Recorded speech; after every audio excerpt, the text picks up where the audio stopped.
درود به شما. در ذهن بعدن برادران خواهران ما چنین بود که چرا خلق کفار در راحت هستند، براحت زندگی دارند، چی زندگی آسایشته دارند، اما هر کجا مسلمان است در زیر عذاب و شکنجه و دیگر. شاعر چی زیبا گفته است: ای دل چی کنم خدا چنین میخواهد. ای دل میگوید، ای دلی که هر چی میخواهی، بینی دل هر چی میخواهد رزو میکنیم و چی کنم خدا چنین میخواهد. نعمت گفته تمام همین چیزها در زندگی برای ما نعمت است. نعمت همه بر دشمن دین میخواهد. فرعون لعین نشسته بر تخت زرین، موسی ز خدا نان جوین میخواهد. فرعونی که خودش را خدا گرفت، چه ظلم ها میکرد و حتی خدا برای او آب را داده بود اداره میکرد یا بسیار چی ها. در تخت زرین نشسته است و موسی پیامبر خدا هست. بعد از سر موسی پیامبر حتی میگن یک کاسه باقی نمانده بود، آن قدر فقیر بود. موسی ز خدا نان جوین میخواهد. گمان میکنم که اکثر به سوال خود جواب گرفته، چون اگر انسان یک لحظه نشیند فکر کند، گوید برای چی آمدم و چی باید کنم، همین بس است. برای چی آمدم و چی باید کنم.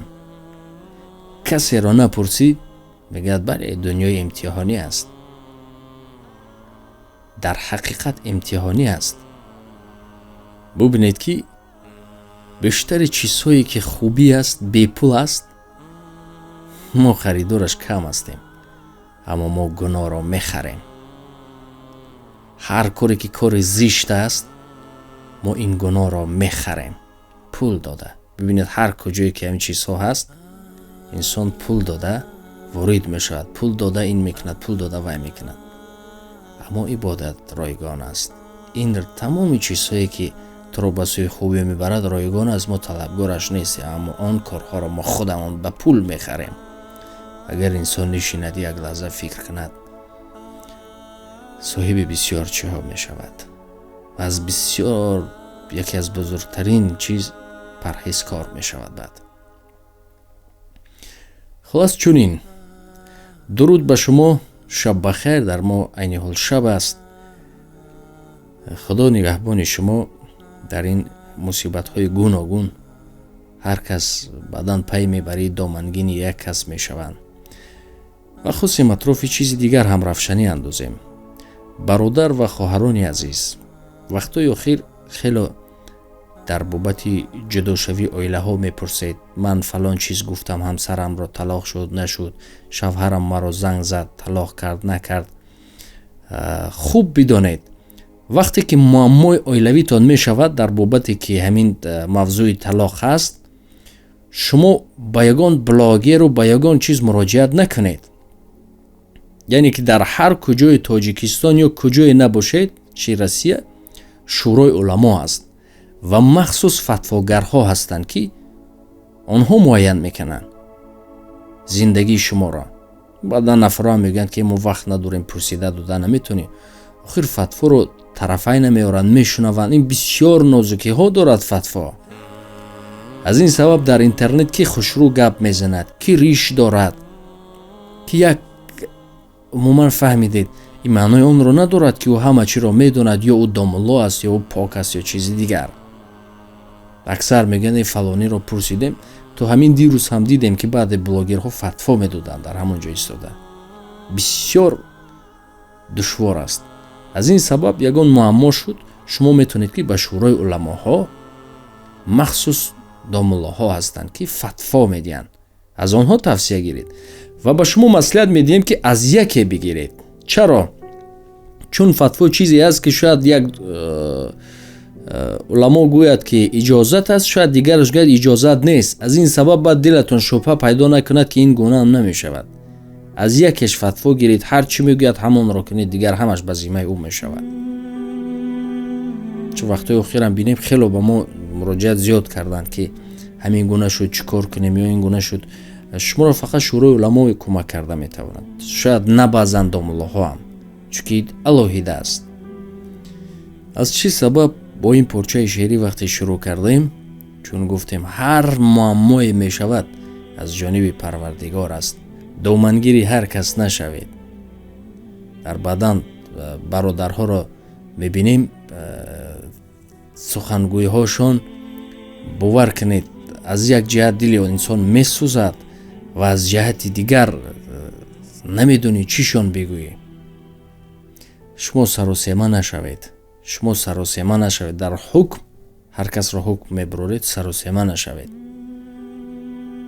زیرا از بسیار چیزها بیخبر هستید و بسیار چیزها را نمیدونید. پسی پرده ها یا پسی کاسه چه هست؟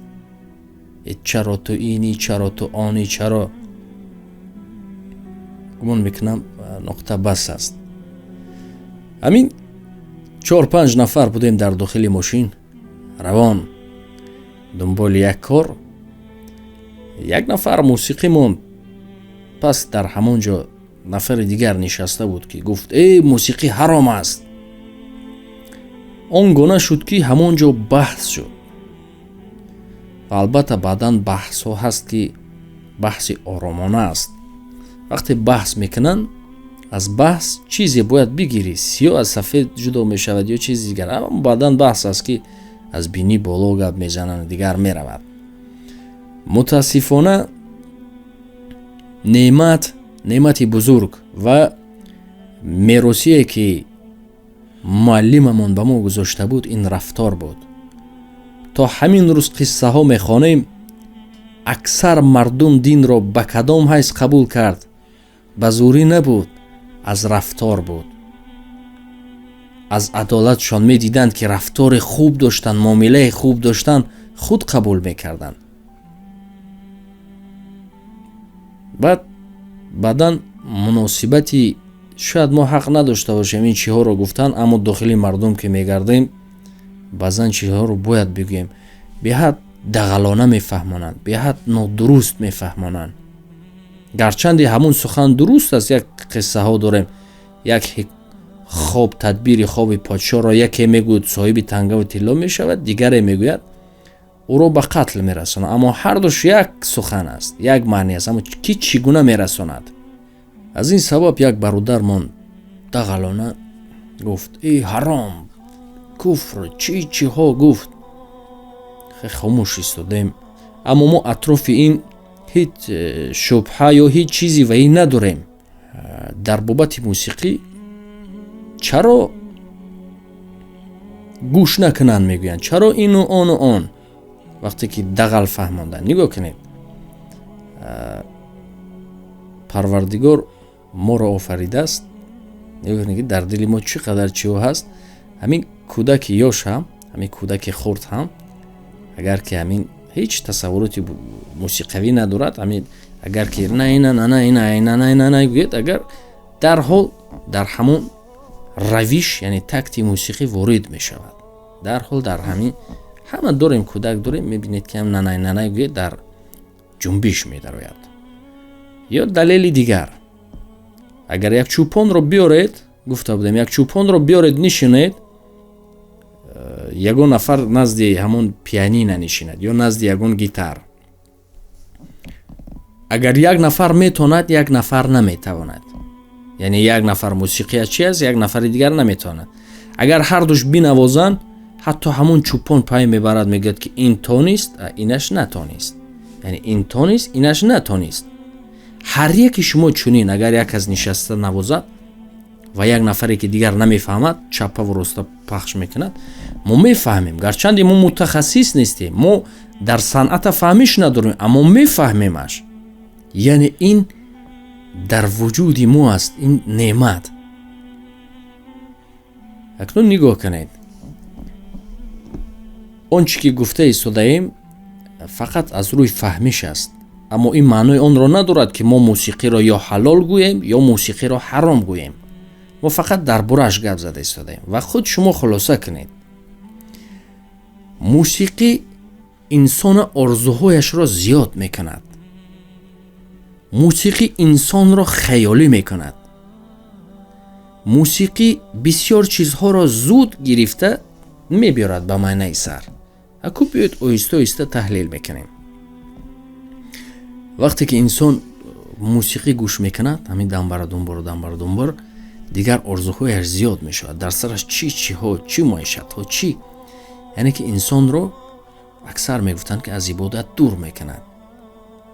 مثال عادی بعدن حالت ها من داخل ماشین می نشینم، موسیقی میگذارم، یک لحظه دیگر از خود میرود. و موسیقی که باشد، یک ماشین رو به موسیقی رانه چی دیگرگون است، اما یک موسیقی خوب باشد اگر خیلی دست مانده ایمو اشاره ایمو رفتار ایمو دیگر میشود. به شوخی گفته ایستادم، رفتار ایمو دیگر میشه، نگاه های ما به سمت دیگر رو موسیقی موندگی و نهو برداشتگی یا فروردگی دنبر رفتار ایمو علاکه ایمو کتگی ایمو سر میشود، سولت ایمو سر میشود. اما اگر موسیقی نباشد عادی بدن نفر رو بینید دیگر و اینکه در همون حالت دومش یک حالت ها میشود که یگون موسیقی یادتان میآید، رفت در یگون جا موسیقی رو میشنوید، زود شما رو به همون دوره بچگیتان یاد میآورد، یا زود شما رو به همون دوره‌ای که غم میخوردید. و اکثر میگن که یگو سرودی غمگین باشد مثل یک به در حال همون دوره‌های عاشقشان رو یاد میبرن، یا یعنی زود همون کاری خطاگی شما یا که همون کاری که غمگینی شما رو میبره شما رو دوباره باز غمگین میکند. خاطره بینید یک مصیبتی دیگر است که در اکثر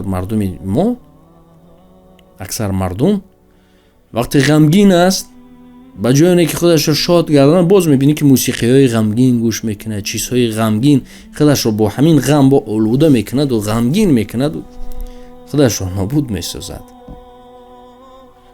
این هم واسطه ای که آورنده خیال.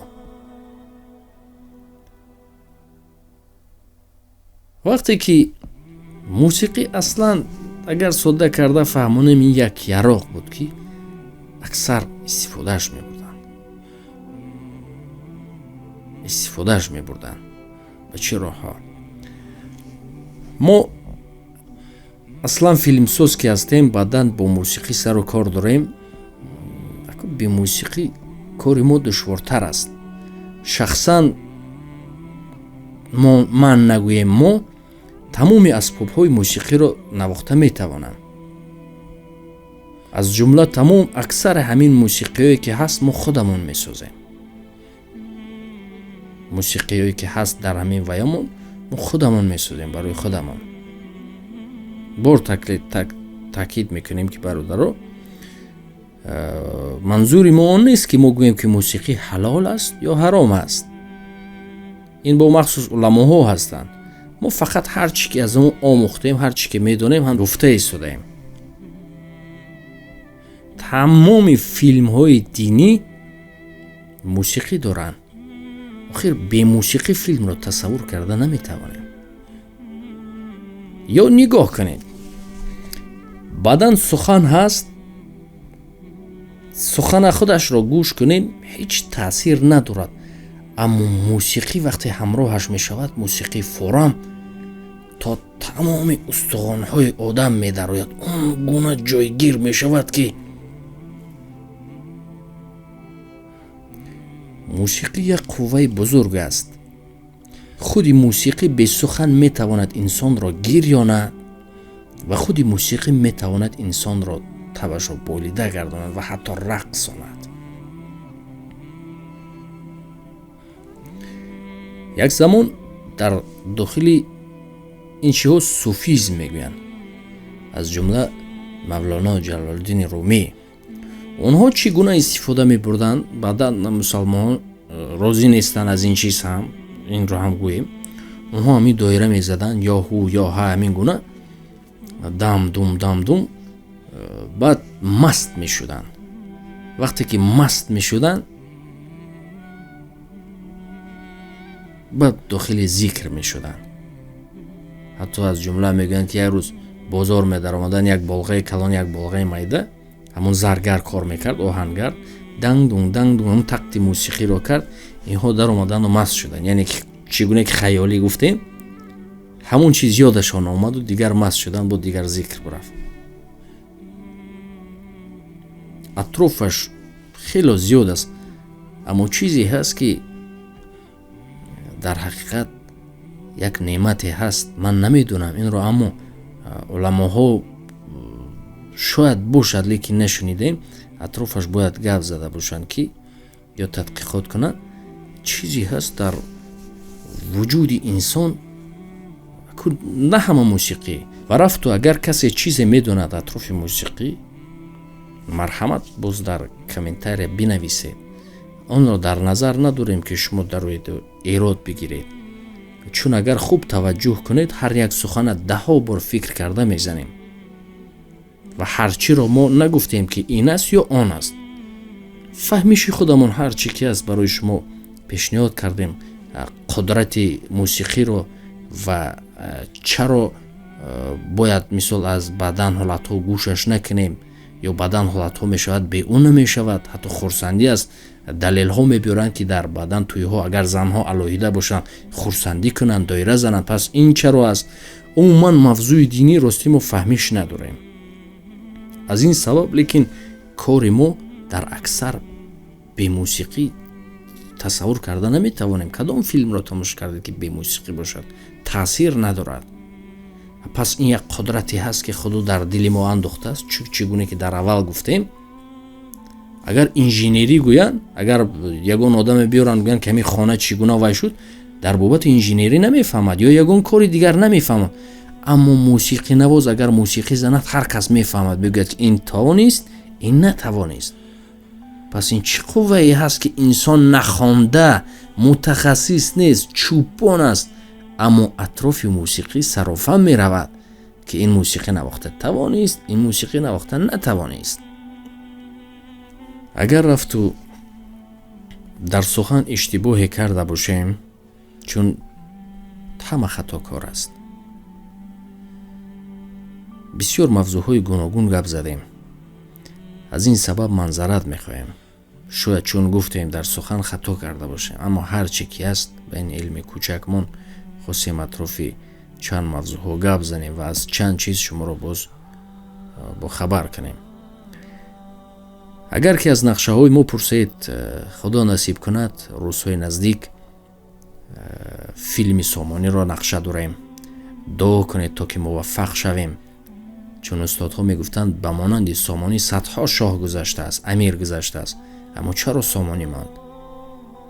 که بسیار یک پیدایشی ما تاجیکان هم از همون دوره بود و چه همین فیلمی رو کلن رو به فیلمی تاریخی آوردیم. از این سبب برنامه همون خیلی کم است و فیلمی تاریخی رو ثبت کردن به نهایت دشوار است که تمام نازکیاش رو آموخته دنبال همین هستیم. از این سبب باری دیگر از برادران معذرت میخواهیم. ما رو با این کار و با آن کار آمیخته نکنید. آنید ما کوشش میکنیم تا همین یک قطره کارمان هم هست تاریخ را زنده کنیم و بزرگانی که هستن اطرافشان فیلم کنیم، برای جهانیان معرفی کنیم. البته این سخن است، اما یکی از وی بزرگ همین است که گردمون پر است و 1000%، 100,000% باوریمون هست که از اوده کار میبرایم. همه از این سبب آماده شدیم، شمشیرها آماده کرده ایستادیم، سیماها را آماده کرده ایستادیم، مشکل شود همه کسا کار برده ایستادیم که روزهای نزدیک 1000 سخن جای یک نتیجه را نمیگیرد، نتیجه خواهید دید. از شما دعا، خدا نگهبان شما. تا دیدار.